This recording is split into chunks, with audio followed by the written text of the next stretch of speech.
Hai Indonesia. Hai, nguap jadinya. Masih ngantuk ya? Hai Indonesia, berbagi cerita dan berita untuk Indonesia lebih baik. Aduh.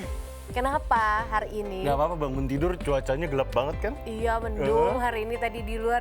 Terus sebenarnya kayak aduh masih ngantuk, ngajakin mau tidur aja kayak. Ngajakin siapa? Kasur maksudnya posesif. Pastiin Iya. doang gitu kan.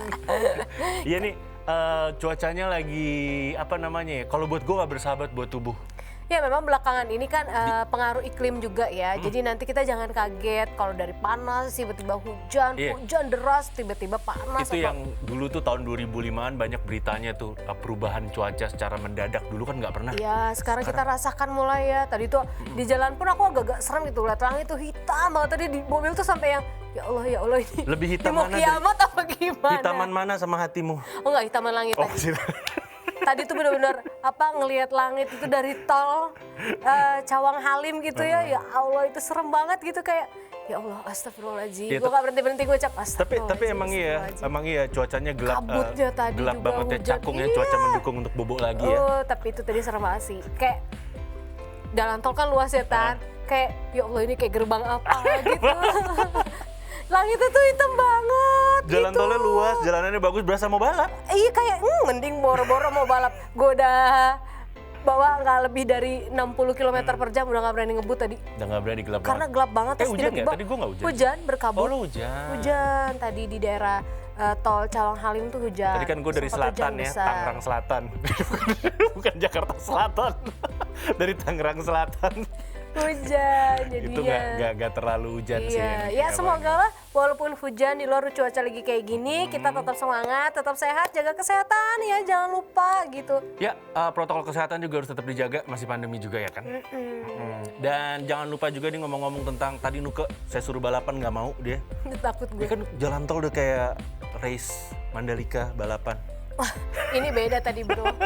Semua orang nggak ada yang berani ngebut kayaknya tadi. Beda ya, kayak kalau karena cuaca gelap dan hujannya berkabut. Kalau gelap kayak gitu juga balapan nggak boleh kayaknya. Nggak boleh. Aku sampai pasang lampu tadi saking gelapnya. Oke. Iya gue juga. Tapi nggak hujan. Hujan tadi kalau gue berkabut, benar-benar berkabut yang jarak pandang tuh udah nggak ada ya?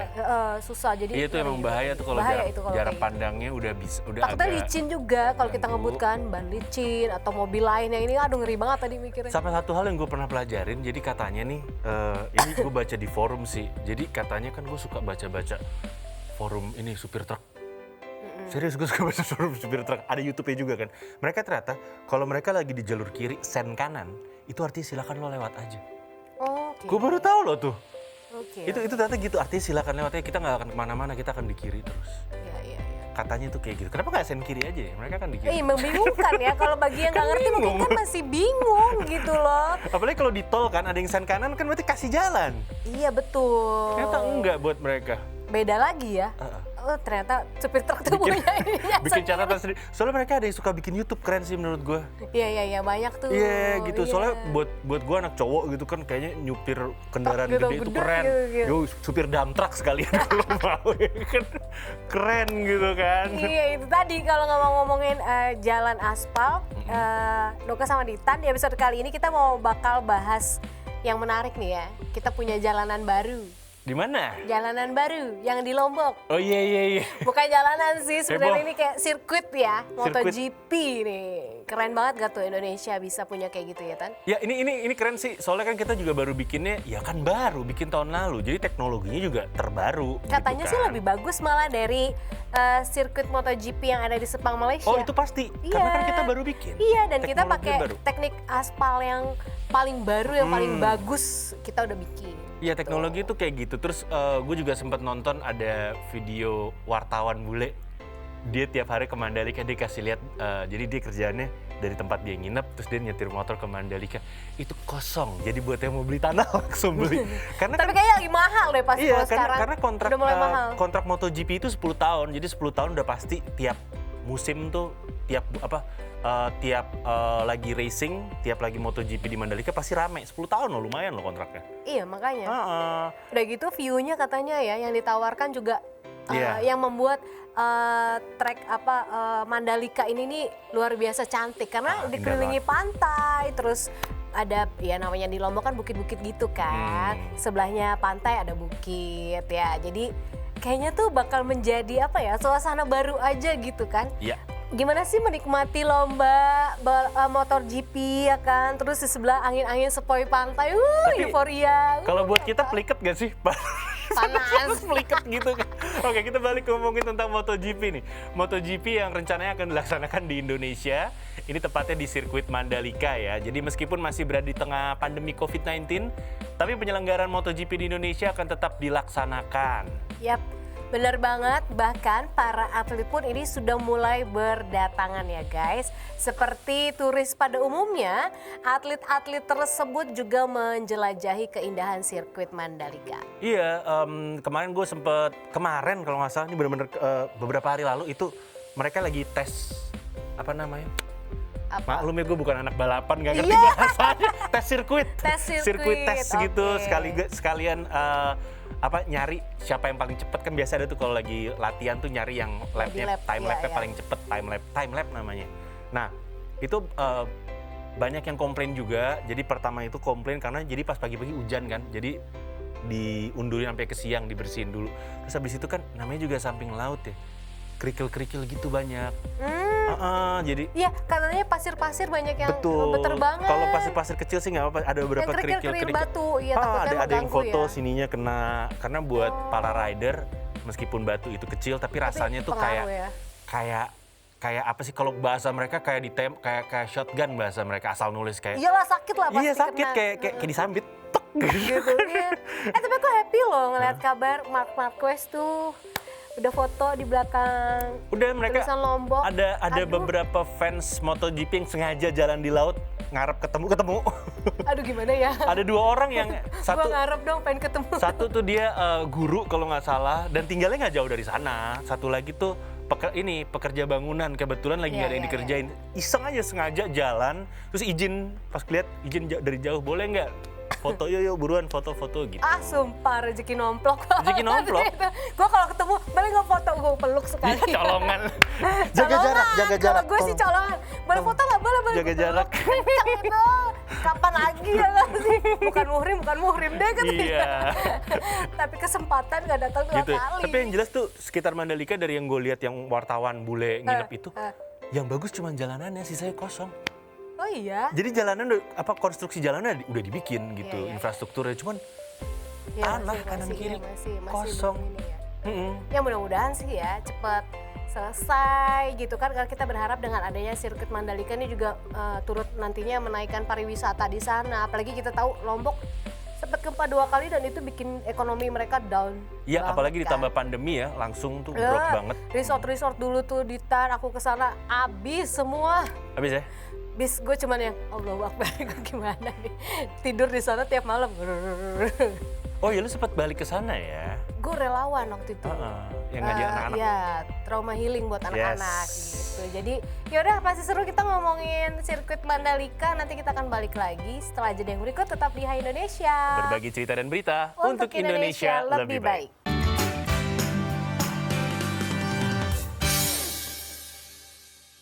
Hai Indonesia, kita Hai. balik lagi. Yes. Masih sama Nuka dan masih sama Ditan juga di sini. Kita masih ngomongin sirkuit Mandalika Lombok NTB. Ya, persiapan dari MotoGP Indonesia yang sebentar lagi bakal dilaksanakan pastinya ya. Ini pasti udah banyak yang nggak sabar nih. Betul, sama lah kita juga yang walaupun belum kesempatan ke sana udah nggak sabar.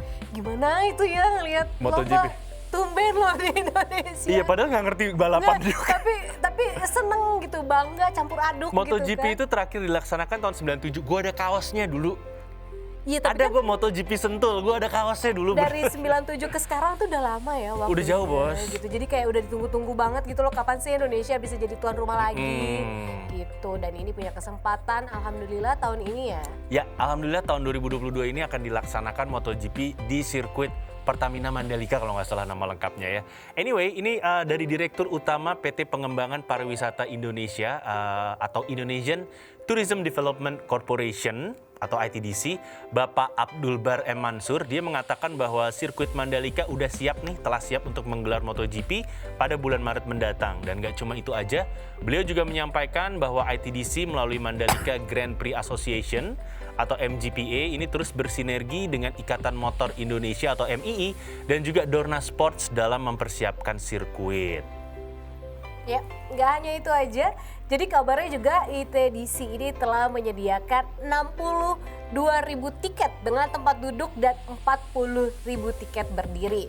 Jadi bagi yang ingin beli nih, ITDC masih membuka penjualan tiket MotoGP di sejumlah platform daring dan juga luring. Yoi, Gitu. online dan juga offline ya. Oke. Dan adapun untuk kategori tiket yang diperjualkan melalui online ini ada mulai dari VIP Hospitality Suits Deluxe Class. Wuduh, udah VIP Hospitality Suits Deluxe Class. Serem gue nih. Kayak gue nggak mampu nih. Sama. Penghasilan setahun lebih nih kayak itu. Boro-boro. Makanya terus ada juga Premium Grandstand dan juga Standard Grandstand dan juga General Admission. Sedangkan kalau melalui offline atau luring, tiket ini bisa dibeli ada kategori Standard Grandstand dan juga General Admission ya. Ini baik untuk tiket harian maupun untuk tiket yang modelnya Weekend Pass itu semua bisa dibeli. Ya, dan ini dia perkirakan harga tiket harian kategori General Admission, Standard Grandstand, dan Premium Grandstand. Nah, yang pertama ini ada tiket hari pertama 18 Maret ya. Ini dijual sekitar Rp115.000 sampai Rp431.250. Yang ini mampu lah. Masih. Ini masih mampu lah. Tiket pesawatnya lebih mahal. Iya. Ya, yang kedua nih di hari kedua ya ada di tanggal 19 Maret ini sekitar Rp287.500 sampai Rp1.150.000. Nah ini mulai mahal nih. Ini agak mikir. Ya agak mikir nih. Nah ini yang paling mahal nih harusnya. Ini tiket race day-nya ya. Jadi hari racingnya ya tanggal 20 Maret. Ini harganya sekitar Rp575.000 sampai Rp1.725.000. Ya kalau yang 500-nya masih oke lah. Masih oke lah. Jangan yang 1,7 lah, kalau yang 500-nya masih oke. Tapi tenang nih ada yang paketan ya. Iya, Harga paket Weekend Pass ini sekitar Rp805.000 sampai Rp2.587.000. Ini Weekend Pass nih. Sedangkan untuk kategori yang tadi gue sebutin, untuk kategori VIP Hospitality Suits Deluxe Class, buset. Ini ada tiket 3 hari, 3 days pass dengan harga kisaran 10 juta rupiah. Sekitar 10 juta rupiah ya. Yang ternyata itu berlaku untuk menonton selama 3 hari. Ceban 10 juta. Makasih banyak ya. Makasih, gaji saya aja nggak cukup segitu. Oke, maka dari itu sebelum dilaksanakan pada bulan Maret nanti ini sekitar 24 pembalap MotoGP seperti Fabio Quartararo, Marc Marquez pacar aku, Paul Espargaro, Lorenzo Savadori dan masih banyak lagi. Ini dipastikan akan melakukan tes MotoGP Mandalika yang akan dilaksanakan pada 11 hingga 13 Februari ini. Makanya udah datang, aduh gimana dong, badan di sini, hatiku di Tapi kalau kita ngomongin tentang MotoGP nih, tentang Marc Marquez, enggak, tentang MotoGP ya. Ternyata Indonesia nih yang tadi gue ceritain pernah menjadi tuan rumah balap Grand Prix di tahun 1997. Dengan nama resminya waktu itu masih boleh sponsor rokok ya, Marlboro Indonesia Grand Prix. Semenjak tahun 2000-an setahu gue sponsor rokok udah nggak boleh masuk soalnya. Nah ini berlangsung di sirkuit Sentul Bogor. Dan dalam balapan yang berlangsung pada 28 September 1997, sorry. Ini ada 3 kelas balapan yang dilangsungkan, yakni kelas 500cc, 250cc, dan kelas 150cc.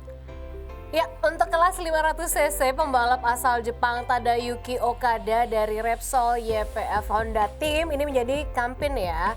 Kelas 250cc ini dimenangi pembalap Honda Max Biaggi. Nah, sedangkan kelas 125cc jadi milik Valentino Rossi. Ya, Valentino Rossi umur berapa waktu itu coba? Aduh, gue kangen banget sih sama dia. Enggak, Valentino Rossi tahun 97 umur berapa coba? Dia baru berapa? pensiun loh kemarin. Iya, baru pensiun.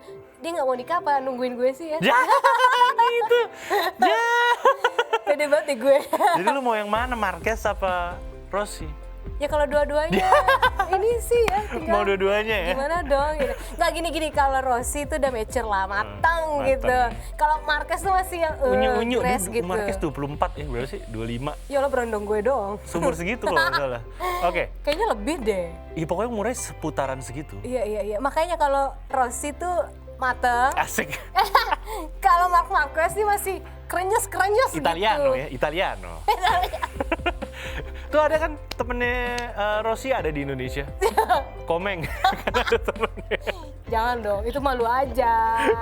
Ya Waktu itu kan main iklan Nggak bareng. boleh, kalau Komeng kan udah istri ya, Iya, lagi iya. pula gitu. Kita Gue nggak kalau inget boleh. Valentino Rossi ingetnya Bang Komeng selalu. Itu Komeng rezeki banget ya, bisa Iya, main bisa iklan dia loh. Oke, stop kita ngomongin Rossi, stop ngomongin Marquez. Udah Nuka nggak usah ger-ger. Ya jadi halus gua. Stop halunya. Ini buat yang belum tahu ya, yang udah tahu ya gue kasih tau ulang. Jadi balapan di Sentul waktu itu menjadi tantangan tersendiri buat para pembalap MotoGP di tahun 97 itu. Karena seenggaknya di Sentul tuh memiliki 11 tikungan yang nggak mudah ditaklukkan. Karena lintasannya yang emang panas juga gitu, jadi nggak gampang. Bannya juga harus ban spesial. Iya, Gitu. gue yakin sih itu bule-bule itu pasti pada kepanasan, kegerahan. Pasti kegerahan lah. Pasti Udah kepanasan. Indonesia memang kan tropis, panas. Lombok tuh kan juga memiliki cuaca yang lebih panas, apalagi pinggir laut lagi kan. Pas pertama kali mereka coba sirkuit minggu lalu, kalau nggak salah, 2 minggu lalu, itu hujan. Main hujan Ingat aja deh, udah. iya yang Kan ada yang pada fotonya main main hujan. Heeh. Ya habis Seneng banget gimana? kali ya, happy kali ya tuh mereka. Ya habis gimana, cuacanya nggak ketebak gitu kan. Iya, Indonesia kan nggak kayak mereka yang punya berapa musim Iya. dan mereka tuh udah biasa itu. Tapi Nah ini pasti tantangan. Tapi setahu gue nanti pas balapan sih harusnya nggak hujan ya, karena kan kita punya banyak orang-orang pintar yang bisa mengatur hujan. pawang hujan itu maksud lo. Kita punya pawang hujan yang bisa mengatur hujan gitu Oke, kan. kalau kayak gitu juga kita punya pawang iklan. Kita harus break dulu, Yap. nanti kita balik lagi. Makanya kalian harus tetap stay tune di Hai Indonesia. Berbagi cerita dan berita untuk Indonesia lebih baik.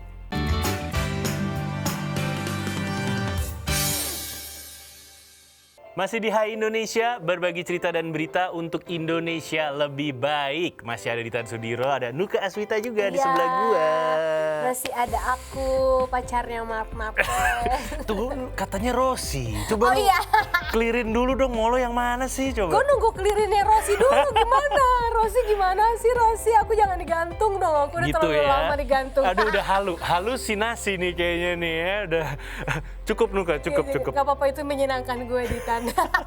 Oke, ini seperti yang kalian udah tahu dan lihat di berita-berita juga bahwa yang namanya MotoGP 2022 di Mandalika ini akan tetap dilaksanakan meskipun di tengah pandemi COVID-19 ya.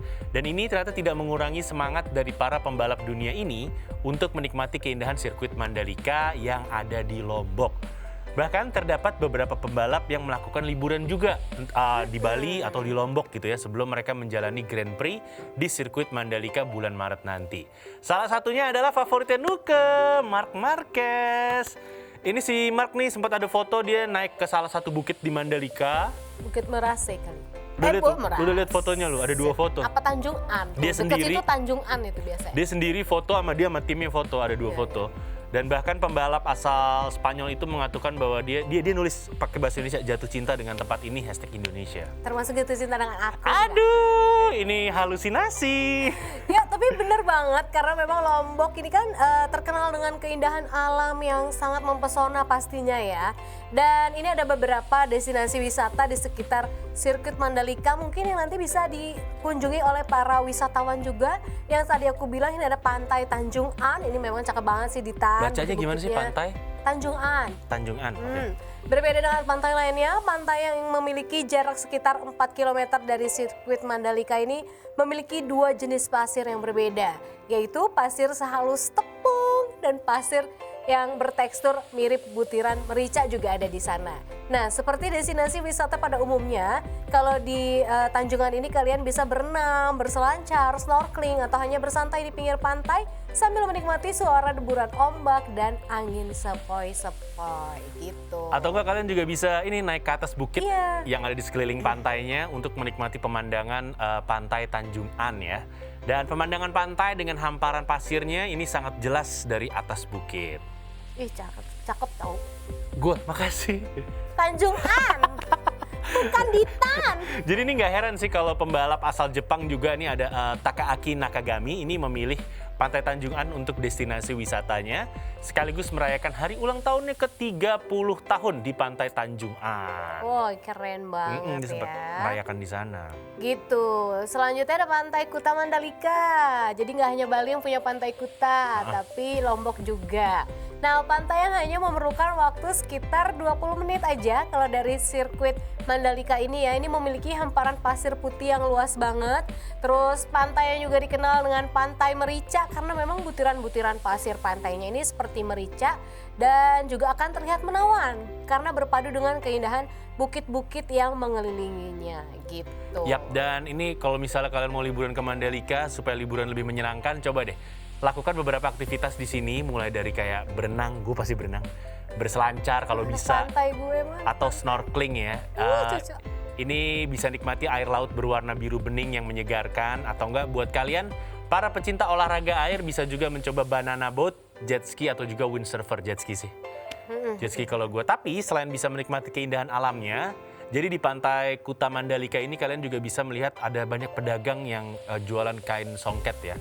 Kalau di Kuta Mandalika, kalau di Kuta Bali kepang, tato, itu kesana tato tuh. temporer. Iya, tato. Kepang gitu biasanya. Iya, benar. Pijat, massage. Banyak itu ibu-ibu tau gak kalau di Jakarta jual pecel di kepala gitu. Kalau di sana ibu-ibu di atas kain songket semua. Yoi, itu juga bisa. Gila tuh, luar biasa ibu-ibu sana.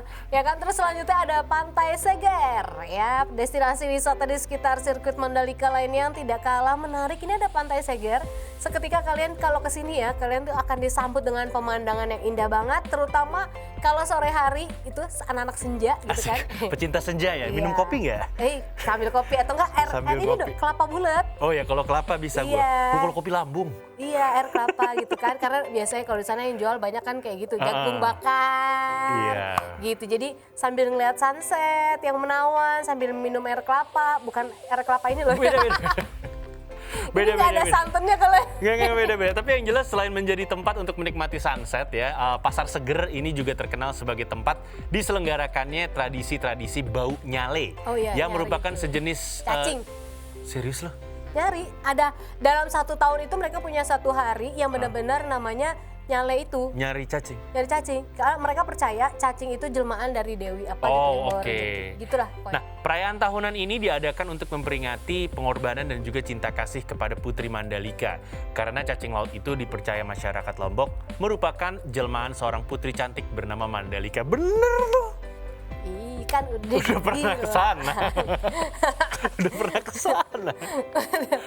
Iya kan, selanjutnya ada Bukit Merese ya, berjarak sekitar 3 km dari sirkuit Mandalika.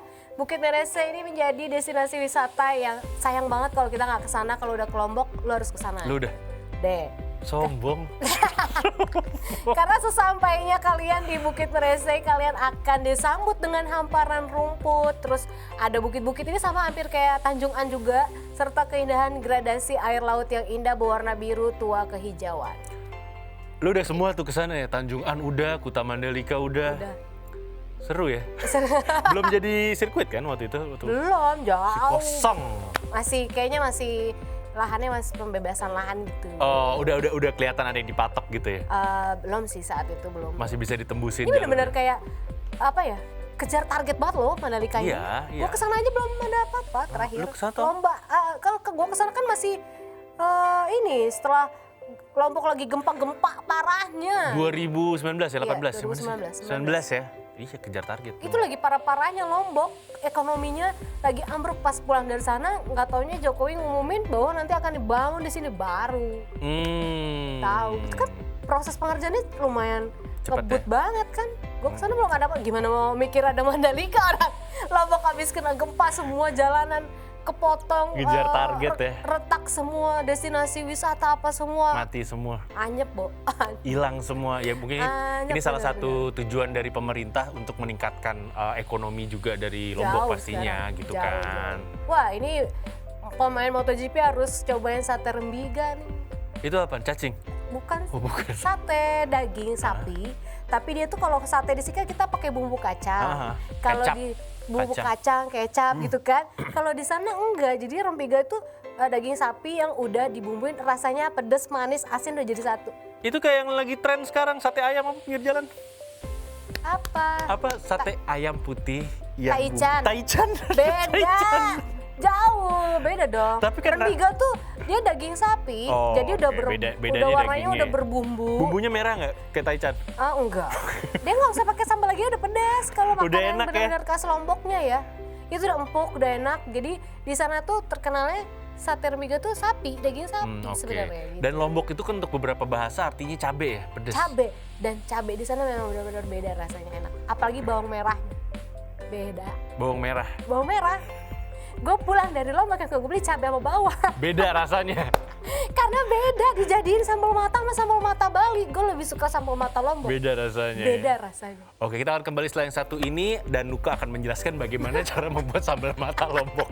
Setelah yang satu tetap di Hai Indonesia, berbagi cerita dan berita untuk Indonesia lebih baik.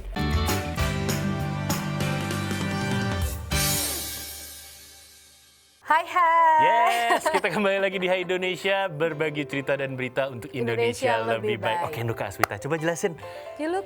Mbak. cara membuat sambal mata ala Lombok. Sama aja sebenarnya. Sebenarnya sih sama, cuman nggak tahu kenapa yang membedakan rasa bawang di sana tuh kok enak Yaudah, gitu ya. yang harus disiapin apa aja? Bawang Ya merah. bawang merah, cabe.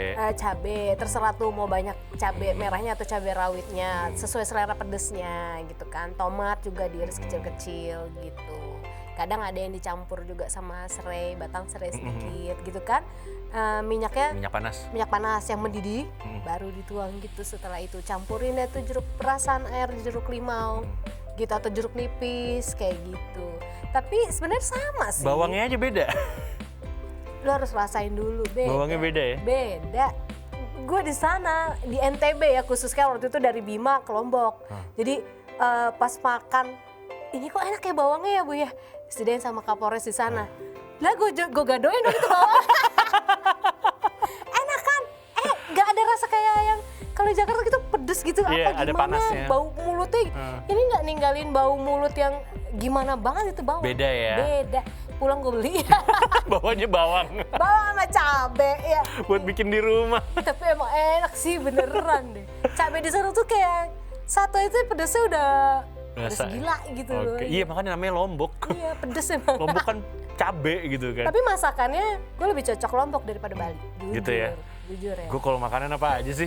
Yang penting kalau lagi lapar ada gitu. Selama gue lapar apa juga gue makan. Iya, betul, Oke, betul. kita masih ngomongin olahraga. Kalau tadi ngomongin MotoGP, kali ini ngomongin olahraga favorit saya yang saya tonton. Bukan olahraga, saya nggak bisa olahraga, saya nonton aja. Iya.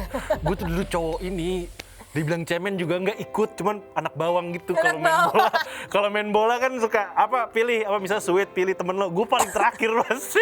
Terserah deh siapa yang mau milih gue Iya, gitu ya. iya, siapa aja deh, gue ikut yang mana. Bebasan lo boleh milih, gue anak bawang gitu kan. Nah, ini olahraga favorit gue nih, berita menyedihkan banget, gue kesel banget dengar berita ini. Jadi timnas Indonesia sepak bola ini batal ikut Piala AFF Under 23 di tahun 2022 ini. Jadi timnas kita itu yang Under 23 ini menjadi favorit pemenang di Piala AFF Under 23 ini. Tapi mereka dikabarkan batal mengikuti turnamen Piala AFF Under 23 2022 yang akan berlangsung di Kamboja pada tanggal 14 hingga 26 Februari mendatang. Jadi pembatalannya terkait ini keikutsertaan timnas Indonesia ini dalam Piala AFF Under 23 2022 diumumkan langsung oleh PSSI. Diumumkan H-1 berangkat kalau nggak salah. Jadi berdasarkan pernyataan PSSI ada dua alasan yang membuat timnas Indonesia batal mengikuti Piala AFF ini Under 23 ya. Intinya COVID sih. Intinya COVID. Coba ntar kita telepon Pak Irwan Bule. Intinya COVID Pak, sih. kenapa Pak gagal lagi Ini sedih Pak, banget, ya? asli gue kesel banget denger beritanya. Jadi yang pertama nih timnas Indonesia ini diserang badai COVID-19. Kalau nggak salah ada 7 pemain yang sakit, bener ada 7 pemain dan 1 official yang dinyatakan positif COVID-19. Salah satu pemain yang sakit tuh pemain umur 17 tahun, Ronaldo Joybera R Junior. Dia nih blasteran nih, bapaknya dulu pemain bola juga, main di liga kita, tapi bapaknya orang Afrika lah. Dia blasteran. Terus pemain kedua ada Muhammad Ferrari, ada Braif Fatari kalau nggak salah Persija.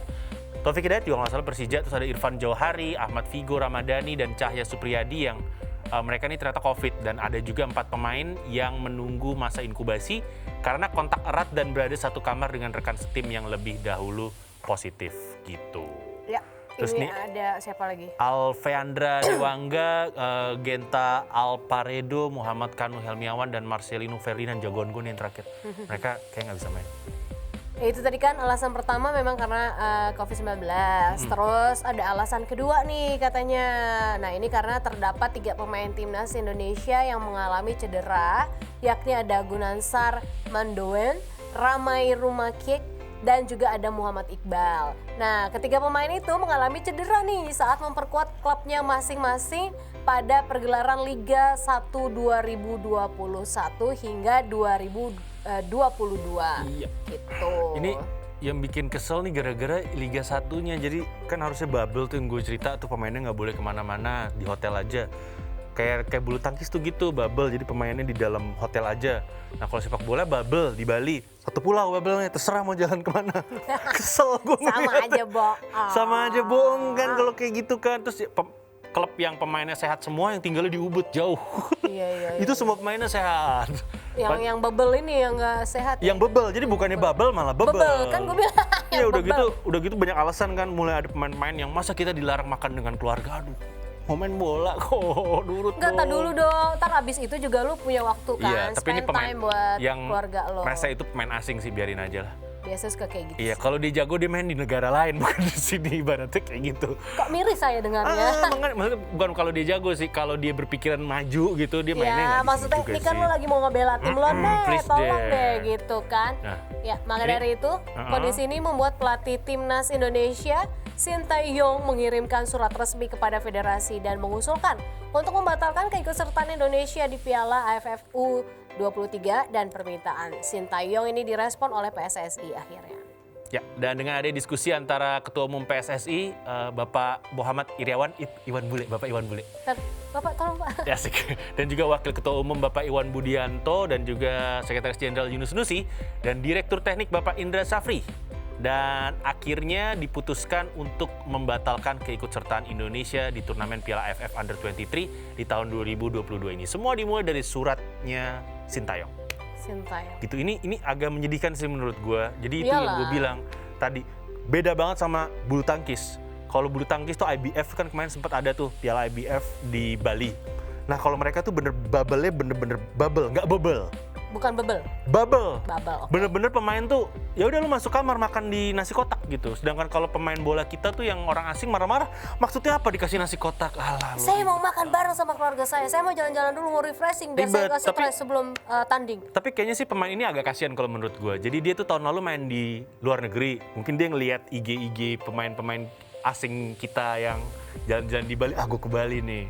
Pas ke Bali, bubble gitu. Jadi dia marah-marah kayaknya. Ya harus siap dong dengan peraturan yang kita punya, betul. ya kan? Nah, Nggak boleh kalau buat peraturan sendiri. Balik ke yang badminton tuh, jadi hotelnya tuh yang badminton tuh satu hotel untuk pemain hotel khusus, untuk wartawan hotel khusus. Tiap hari wartawan itu nyamperin hotel satu lagi untuk nonton pertandingan. Maksudnya nggak ada yang ketularan, nol. Nggak ada yang kena COVID karena emang bener-bener katanya itu 24 jam ada petugas satgas sama emang ada ibaratnya ada bapak polisi yang emang mengawal. Dijaga ya, Dijaga benar-benar supaya lu nggak dijaga. ketemu orang luar. Ini nggak boleh nih Iya, bubble nih, nggak boleh ketemu. Ada jaraknya nih gitu. Ya bukan menghukum kalian dengan cara kayak gitu, tapi kan ini menjaga. Pada akhirnya kalau udah dibatalkan kayak gini kan Kesel semua. kesel semua kan, Indonesia nggak bisa mengirimkan timnya. Sedih Betul. Ini kan? seperti kata Nuka tadi harus jaga ya. Jagalah hati, Jangan kau nodai. biar sepatu aja yang kotor guys, karena Jangan nginjek yang tanah. lain jangan ya. Oke, kita bakal balik lagi episode satu ini tetap di Hai Indonesia. Berbagi cerita dan berita untuk Indonesia lebih baik.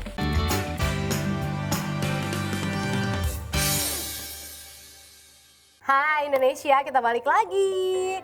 Pastinya masih di Hai Indonesia. Berbagi cerita dan berita untuk Indonesia lebih baik. Yap, kalau tadi segmen sebelumnya kita udah bahas soal batalnya timnas Indonesia Under 23 ya. Under 23 yang gagal akhirnya untuk mengikuti AFF ya. Betul, nggak apa-apa. Sedih banget ayah, sedih. Gara-gara saya. pada COVID dan itu Malaysia kan udah berangkat, Malaysia juga bermasalah karena ternyata beberapa pemainnya sampai sana COVID.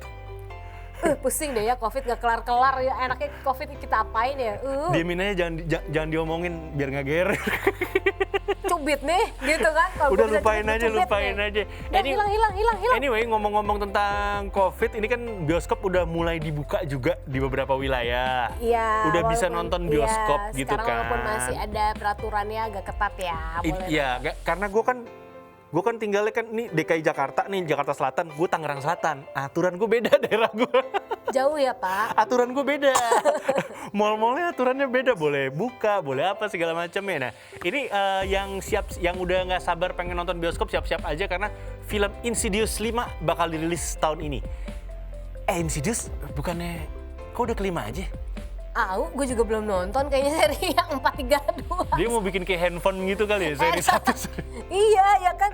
Ya walaupun ada kabar gembira sih bagi pecintanya atau yang udah nonton dari seri satunya ya kan. Karena film horor yang ini buat yang ngikutin ya, buat yang ngikutin. ceritanya Insidious ya. Enggak, belum. Makanya udah kelima aja, dikabarkan nih mulai syuting nanti di tahun ini yang rencananya juga akan berlangsung pada musim semi 2020. Oke, dan melansir dari Screen Rant, Patrick Wilson dia menginformasikan bahwa mereka ini udah bersiap untuk memulai syuting Insidious 5. Oke, lanjut. Dan meskipun tanggal rilis Insidious 5 ini belum ditentukan, tapi trailer film Insidious yang berjudul Insidious 5 The Dark Realm ini udah bisa disaksikan di YouTube ya. Insidious Movie. Ini udah bisa kita saksikan juga sebenarnya dari tahun lalu nih sebenarnya ya. Dan bahkan trailer yang berdurasi sekitar 2 menit ini udah ditonton sebanyak 1,4 juta views di YouTube. Karena emang kabarnya harusnya film ini tuh tayang pada tanggal 5 Mei 2020 lalu. Buset. Iya betul, jadi seperti belum yang tayang. Iya makanya ini banget ya, ini film ya. Ini belum tayang-tayang, ini kayaknya menjadi ini ya, kayak KKN Desa Penari. Gak tayang-tayang, tiap mau tayang nggak jadi. Terus ya. Gak jadi terus ya. Memang. Nah, seperti yang kalian juga tahu kalau Insidious ini menjadi salah satu film horor Hollywood yang paling menakutkan katanya dan banyak disukai penonton. Jika berbicara mengenai Insidious, film yang memiliki seri yang panjang ini urutannya ada seri yang pertama. Kita akan sebut-sebutin ya dari yang pertama sampai keempat. Yang pertama ini ada film Insidious aja. Ini film Insidious seri pertama ini dirilis pada tahun 2010, menceritakan mengenai keluarga Josh Lambert yang baru aja pindah ke rumah baru. Dan keadaan jadi mengerikan ketika anak mereka Dalton terjatuh dan koma setelah serangan misterius di loteng ya. Lonceng, disitulah pokoknya. Tetapi beberapa bulan kemudian, hal-hal aneh terjadi dalam rumah dan sang istri Renee ini mulai melihat penampakan. Aduh, batuk langsung. Dan dirinya meyakini bahwa rumah itu berhantu dan meyakinkan Josh untuk pindah aja lah kita ke rumah lain. Iya, nah akhirnya Rena ini semakin sering melihat hantu di rumah baru mereka ya. Terus tapi Josh tidak percaya. Hingga akhirnya ibunya Lorraine Lambert mengatakan kepadanya bahwa dirinya juga mendapat penglihatan tentang iblis di kamar Dalton. Dari Sultan mereka mengundang Dari situlah. Aduh, mata gue mohon Situlah. maaf. Iya. Matanya ini nggak kelihatan, mohon maaf ya Matanya. pemirsa. Iya. Mohon maaf nih. Oke, dan dari situlah Ya, akhirnya lanjut mereka deh. mengundang ini medium dan juga teman lama Lorraine, yaitu Alice Rayner yang membawa tim pemburu hantu. Oh, dan Tucker yang menyelidiki fenomena supernatural tersebut. Ini dulu tuh ada tuh kalau di TV tuh ada tuh, tim ekspedisi merah sudah memasuki gunung dan mulai melihat sekitar. Ada tuh yang nyari-nyari hantu. Sampai sekarang juga masih Ghostbuster yang gitu-gitu. Sampai sekarang masih banyak tuh. Ada di YouTube pencari banyak banget hantu. asli. Iya. Nah, dengan adanya bantuan tersebut, Alice akhirnya menjelaskan bahwa Dalton adalah seorang musafir yang memiliki kemampuan untuk meninggalkan tubuh fisiknya dan melakukan perjalanan dalam proyeksi astral. Oh, ngastral. Dan dalam perjalanan proyeksi astral itulah ada iblis yang membutuhkan tubuh Dalton untuk menyebabkan rasa sakit bagi yang lain. Tetapi ternyata ada hal mengejutkan, Lorraine mengungkapkan bahwa Josh juga merupakan seorang musafir berbakat dan harus mencari Dalton di alam astralnya serta membawanya kembali. Ini sebenarnya kalau bahasa Indonesianya tuh gampang ngejelasinnya ya. Ada yang kesurupan. Terus yang mau nolong kesurupan juga. Nggak Selesai. ada. Nggak usah Ya panjang. udah kesurupan sama kesurupan. Kelar. Berantem deh tuh Anda ya. Udah intinya gitu kelar sebenarnya ya. Oke, berikutnya ada Insidious Chapter 2. 3 tahun kemudian, tepatnya di tahun 2013, film garapan James Wan ini merilis sequel dari film Insidious pertama. Di chapter kedua ini diawali dengan polisi tengah meminta keterangan Renee Lambert terkait tragedi yang mengenai kematian Alice yang misterius yang ternyata dicekik oleh Josh Lambert yang saat itu dalam pengaruh arwah jahat. Nah, Renee dan keluarganya lalu pindah ke rumah Lorraine yang tidak lain adalah ibu Josh. Awalnya semua tampak baik-baik saja, tapi satu persatu kejadian aneh mulai meneror keluarga mereka. seperti mendengar suara piano, mendengar benda-benda bergerak dengan sendiri, dan masih banyak lagi. Ya, dan karena ada banyak banget gangguan-gangguan tersebut gitu kan, benda bergerak dan segala macam, apa coba?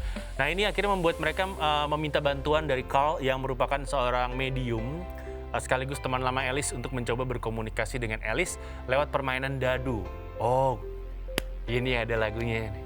Datang tadi itu Jangan ntar datang sebelah lu. Enggak, tahu-tahu. udah. Dan dari percakapan tersebut ternyata Alice telah dibunuh oleh roh jahat yang bersembunyi di sebuah rumah sakit. Hingga akhirnya Spec, Tucker, dan juga Carl ini harus melakukan penyelidikan ke tempat Lorraine dulu bekerja. Dan mereka melakukan penyelidikan tentang pasien bernama Parker Crane yang pernah dirawat di rumah sakit terbengkalai tersebut. Perlahan-lahan, penyelidikan berhasil menemukan banyak fakta yang tidak terduga, sekaligus jawaban tentang perilaku Josh yang janggal. Ini gue bisa jelasin. Jadi ada masalah nih, rumahnya banyak yang bergerak, apa segala macam. Akhirnya panggil dukun. Gitu. Udah, dukunnya habis itu yang Kalah sama setan. Iya, intinya kayak gitulah. Kadang-kadang bikin film gitu gue bingung deh, manusia bisa kalah sama setan gimana Iya, cerita makanya tuh ya. kan film. Oh iya film, Oke. lupa gue. Nah oke, selanjutnya ada Insidious Chapter 3. Dan di tahun 2015 Insidious ya kembali mengeluarkan sequelnya nih. Bedanya Insidious Chapter 3 ini tidak akan berfokus pada Lambert family ya, tapi pada keluarga dan cerita baru. Bosen lama-lama ya, si Lambert lagi gitu kan. Dan tidak akan terhubung ke adegan terakhir dari kedua film sebelumnya. Jadi tidak hanya cerita yang berbeda, Insidious Chapter 3 juga tidak akan disutradarai lagi oleh James Wan, melainkan oleh Lake Whannell. Nah itu kan, jadi Insidious Chapter 3 ini dimulai pada seorang remaja Queen Brenner mengunjungi paranormal Alice Rayner dan berharap untuk menghubungi ibunya yang sudah meninggal. Aduh, masih aja sih. Iya, tapi Alice menolak untuk membantunya. Ya lagi orang udah meninggal Udah, ikhlasin, lepasin. Nah, karena Queen telah mencoba menghubungi ibunya sendiri, kayak dia main yang tadi permainan yang gue bilang itu tuh. Datang tak diundang. Iya itulah pokoknya. Iya, Udah jangan gitulah diterusin. pokoknya. Nah, akhirnya Queen ini dihantui oleh iblis dari The Man Who Can't Breathe di kamarnya ya. Awalnya sang ayah nih nggak percaya dengan kata-katanya Queen, tetapi ketika Queen mulai diserang dengan kejam oleh roh jahat, Sean sang ayah ini meminta Alice untuk membantu putrinya. Alice pun menyetujui dan ketika Alice mencoba membantu, dirinya malah diserang oleh Bride in Black yang ingin membunuhnya dan akhirnya dia menolak untuk melanjutkannya. Akhirnya diyakinin tuh oleh putranya Alex. Sean menghubungi penipu bernama Tucker, kan dia nggak tahu kalau ini penipu ya. Dan Specs yang memiliki blog yang menceritakan pengalaman supranatural mereka. Dan yaudah akhirnya kayak gitu, kebohong, ketipu. Ketipu sama dukun. Iya, ada dukun bohongan udah, ibaratnya kayak gitu. Itu banyak, salah sendiri katanya. Nah ini ada lagi selanjutnya nih, tahun 2018 ada Insidious The Last Key. Kunci terakhir ya. Iya. Rilis sequel keempat Insidious yang berjudul Insidious The Last Key. Sequel terbaru ini sebagian besar mengambil setting tahun 2010, yaitu sesaat sebelum peristiwa di film pertama ya, yaitu The Last Key juga ini. Jadi banyak kilas balik di film ini. Dimulai dengan prolog pada era 1950-an. Ini menggambarkan masa kecil yang tidak menyenangkan dari Alice. Dan setelah mengalami berbagai teror berbahaya di rumahnya pada masa kecilnya, Alice akhirnya memutuskan untuk pergi jauh. Meskipun begitu, bayangan masa kecilnya terus mendatangi. Dan emang dari kecil dirinya tuh udah merasakan ada hal yang beda dari dirinya gitu. Khususnya kayak tentang bagaimana dirinya bisa merasakan keberadaan makhluk-makhluk astral itu. Hingga akhirnya mimpinya kemudian membawanya pada sebuah pintu merah yang misterius.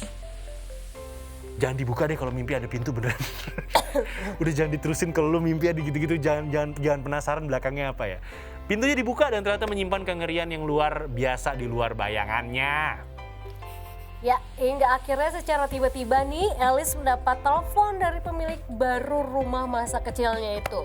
Dan pemilik rumah meminta bantuannya karena memang merasa telah melihat kejadian-kejadian yang aneh ya.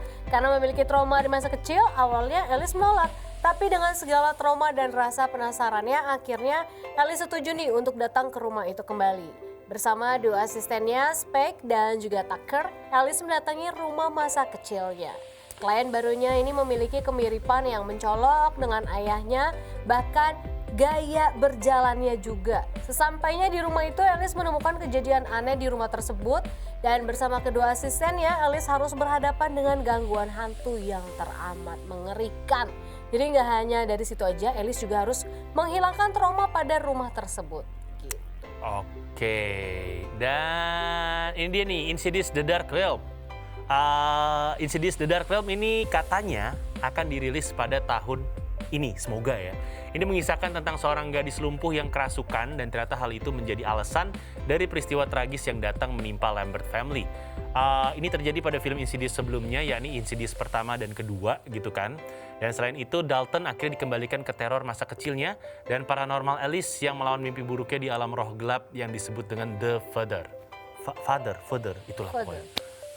Oke, begitu ya. Gue gak suka film hantu. Tapi tadi ngeliat sequel keempat apa ketiga? Hah? Keempat ya, ketiga ya tadi. Kayaknya hampir-hampir mirip film Indonesia, agak ngejiplek kayaknya. Oke, dari ceritanya kayak mirip ya. Gue lagi ini loh, beberapa minggu ini gue lagi nonton ulang Netflix Dono Kasino Indro. Enggak, karena Hiburan ya? nggak dipotong. Iya. Gak ada sensor. Iya, bukan masalah nggak ada sensornya juga. Kalau nonton di TV suka gini nih, suka Dono ngobrol sama seseorang yang kepotong. Iya. Nah kalau ini full, jadi nggak Iya, dipotong, nggak dipotong. Jadi lihat dong, pas Eva Arnas masih punya. Lihat semua tenet. Hai